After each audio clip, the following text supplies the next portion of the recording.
سلام بچه ها، خیلی خوش اومدید به ویدیو. امروز ویدیو درباره این هستش که چجوری حافظه گوشتون رو افزایش بدید.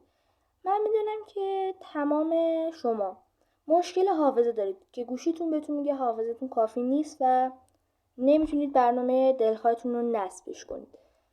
ببینید بچه ها، تنها چیزهایی که حافظه گوشی رو پر میکنن فیلم و عکس و فایل ها هستن. ما برای اینکه اینا رو شاید شما نخواهید از گوشتون پاک کنید و اینا، یه برنامه نیاز داریم. چه برنامه هستش؟ برنامه که ما نیاز داریم این برنامه هستش، اسمش تراباکسه. چیزی که میبینید تراباکس. این برنامه به شما اجازه میده که 1 ترابایت به فیلم و عکساتون اضافه کنید و فیلم و فایل و اینا که داخل این برنامه بریزید و حتی اگه خواستید از رو گوشتون حذفش کنید، چون داخل اینجا هستش. حجمش 80 مگابایت بیشتر نیستش. ما این برنامه رو باز میکنیم، هم برای iOS موجوده هم برای اندروید. فرقی هم نمیکنه گوشتون چه مدلی باشه، واسه همه گوشی‌ها هستش. ما این مجوزا رو بهش میدیم. اینجا ما میگیم که چجوری بخوایم وارد شیم، با از حساب فیسبوک یا گوگل. ما حساب گوگل رو اینجا انتخاب میکنیم.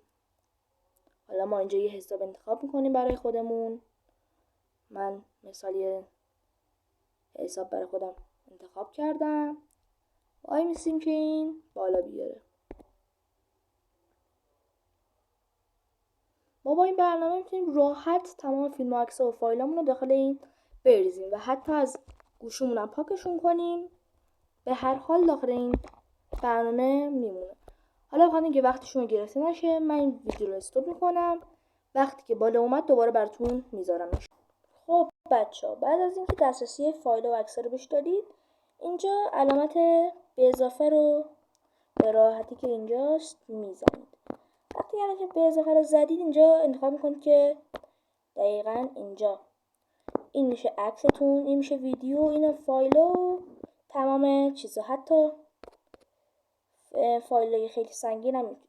حالا ما عکس رو انتخاب میکنیم. با فیلتر شکن بیایید راحت تره. مثلا ما این دوتا عکس انتخاب میکنیم.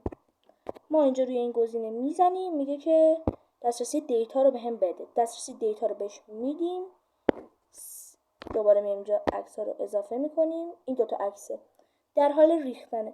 وقتی که ریختش سریعا به اینجا اضافه میشه و 1 ترابایت هم حافظه داره.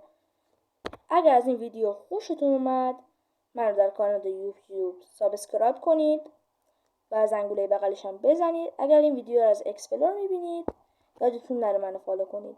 الان این ویدیو عکس‌ها دانلود شد و من به راحتی میتونم این عکس‌ها رو اینجا ببینم. الان عکسای من اینجا هستش و حتی اگر توی گوشی خودم حذفش کنم، باز این عکس‌ها اینجا میمونه. تا ویدیوی بعد، بدرود.